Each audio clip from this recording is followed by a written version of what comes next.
Assalamualaikum warahmatullahi wabarakatuh. Waalaikumsalam warahmatullahi wabarakatuh.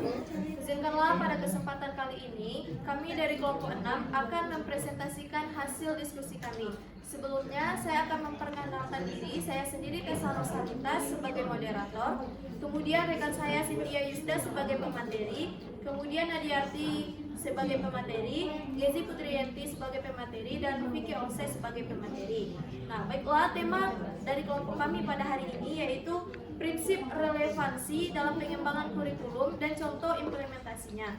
Nah, untuk materi yang pertama yaitu akan dijelaskan oleh Cynthia Yusda. Kepada Cynthia dipersilakan.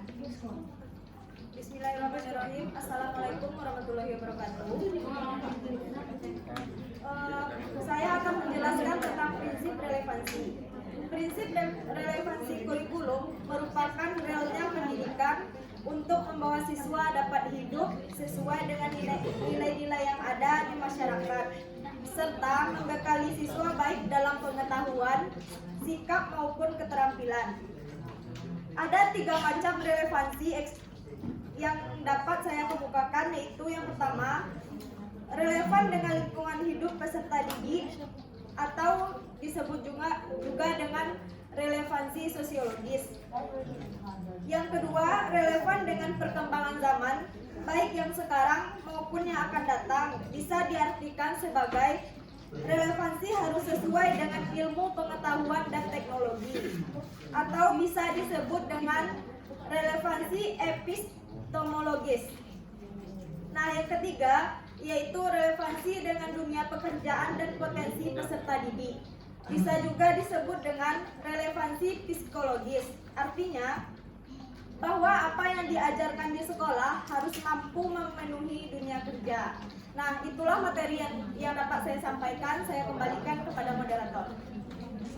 Baiklah, terima kasih kepada pemateri Cynthia Yusda. Selanjutnya materinya yang akan dijelaskan oleh Vicky Olse. Kepada Vicky Olse dipersilahkan. Baiklah, terima kasih kepada moderator.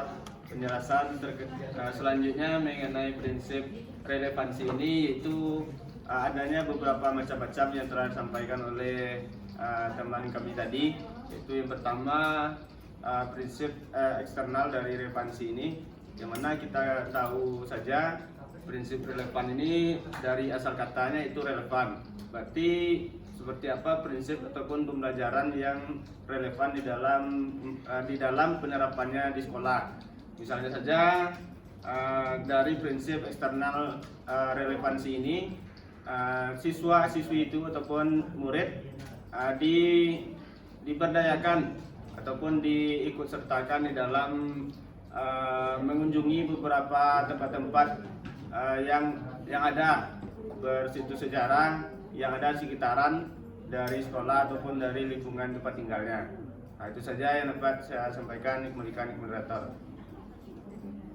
Baiklah, terima kasih kepada Vicky Olse yang telah menyampaikan materi. Selanjutnya materinya akan dijelaskan oleh saudari Nadiarti. Kepada Nadia dipersilakan. Alhamdulillah, Assalamualaikum warahmatullahi wabarakatuh.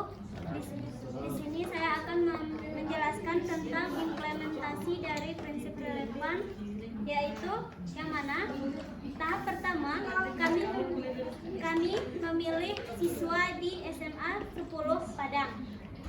Nah, berdasarkan siswa di SMA 10 Padang ini, kami menyesuaikannya berdasarkan lingkungan, yang mana kami mengajak siswa untuk mengunjungi situs-situs sejarah lokal yang berada di sekitar lingkungan yang berada tepatnya di Padang, seperti salah satunya yaitu Museum Aditya Warman dan Makam Pahlawan yang ada di Lolong. Nah, dari kegiatan kunjungan ini, siswa diminta untuk menganalisis serta menjelaskan berbagai bukti serta sumber sejarah yang ditemui pada situs-situs tersebut. Kemudian pada tahap ketiga, setelah dijelaskan, siswa memberikan sebuah eksistensi dalam bentuk demonstrasi yang berupa video, yang mana video ini menggambarkan situs-situs yang mereka temui tersebut. Demikian materi dari saya kembalikan kepada moderator. Baiklah, terima kasih kepada saudari Nadiarti yang telah memaparkan materi. Selanjutnya kami akan membuka sesi tambahan materi atau pertanyaan atau kritik dan saran. Dipersilakan kepada kakak-kakak dan abang-abang.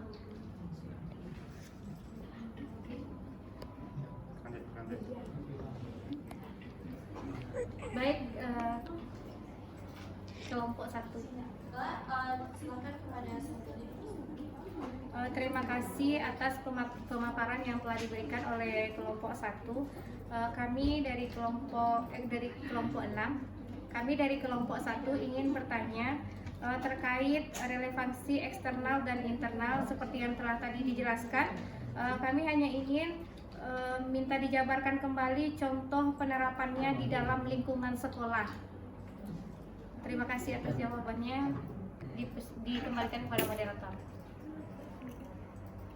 Terima kasih kepada saudari yang telah bertanya. Pertanyaan saudari yang akan dijelaskan atau dijawab oleh rekan saya yaitu Gizi. Kepada Gizi dipersilakan.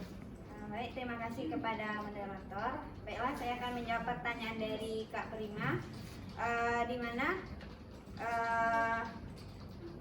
prinsip relevansi eksternal ini merupakan prinsip pengembangan kurikulum, di mana komponen kurikulum harus relevan dengan kebutuhan atau tingkat kebutuhan peserta didik di lingkungan masyarakatnya.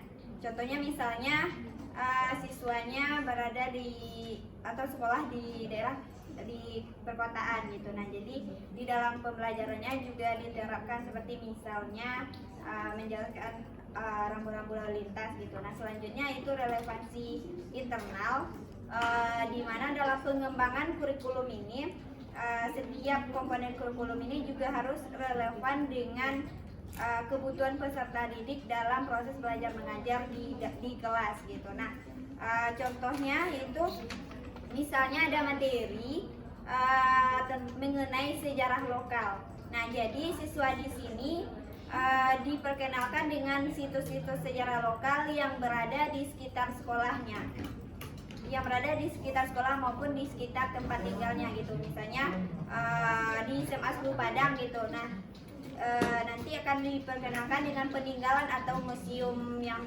dekat dengan sekolahnya, itu misalnya itu Museum Aditya Warman atau makam pahlawan di Lolong. Demikian jawaban dari saya kembalikan kepada moderator. Terima kasih kepada saudari Gizi. Apakah ada dari teman-teman yang ingin menambahkan jawaban? Jika tidak, saya kembalikan lagi kepada saudari. Baik, terima kasih atas penjelasan yang diberikan oleh kelompok 6 bahwa kurikulum itu harus relevan dengan kondisi dan kebutuhan yang dibutuhkan oleh siswa. Terima kasih atas jawabannya, dikembalikan kepada moderator. Terima kasih kepada saudari yang telah bertanya.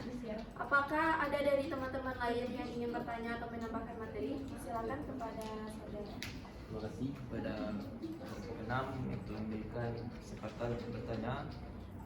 Terkait dengan ini masih seputar prinsip relevansi. Pertanyaannya yaitu bagaimana penerapannya di sekolah terkait dengan prinsip relevansi. Terima kasih, saya kembalikan. Baiklah, terima kasih kepada saudara. Pertanyaannya akan dijawab oleh rekan saya yaitu Vicky Olsen. Kepada Vicky dipersilakan. Baiklah, terima kasih kepada moderator dan kepada Wan Rafiq yang telah bertanya apa tadi penerapan dari prinsip ini. Seperti yang dijelaskan tadi, relevan. Berarti pembelajaran itu harus sesuai dengan keadaan seperti apa siswanya zaman sekarang ini. Misalnya saja sekarang zamannya zaman gadget ataupun zaman-zaman teknologi, siswa itu kita lebih arahkan kepada penguasaan teknologi yang berbasiskan sejarah dan tidak terlepas dari dokumenter ataupun dokumentasi dari sejarah tersebut. Contohnya, misalnya siswa kita arahkan untuk lebih menguasai media sosial berupa YouTube dan mengunggah beberapa video-video sejarah yang telah dikunjungi, maka itu merupakan suatu hal yang menarik bagi siswa untuk mempelajari sejarah dan juga bermanfaat untuk dalam pengembangan di bidang teknologinya. Terima kasih, kembalikan ke moderator. Terima kasih kepada saudara yang telah menjawab. Apakah ada dari teman-teman yang ingin menambahkan? Juga jika tidak, saya kembalikan lagi kepada penanya. Terima kasih kepada kelompok ini PKC yang telah menjawab pertanyaan saya. Jadi benang merah yang dapat diambil yaitu terkait dengan prinsip implementasi prinsip relevansi ini di sekolah, yaitu terkait dengan menyesuaikan dengan jiwa zaman si peserta didik itu. Dalam artian ketika kita berada dalam masa abad 21, jadi kita harus merelevankan implementasi pembelajaran dengan kondisi zaman itu. Jadi saya kembalikan kepada kelompok. Terima kasih kepada penanya. Demikianlah hasil diskusi kami dari kelompok 6 pada kesempatan kali ini. Jika ada salah dan janggalnya, kami mohon maaf. Kami akhiri dengan Assalamualaikum warahmatullahi wabarakatuh. Waalaikumsalam warahmatullahi wabarakatuh.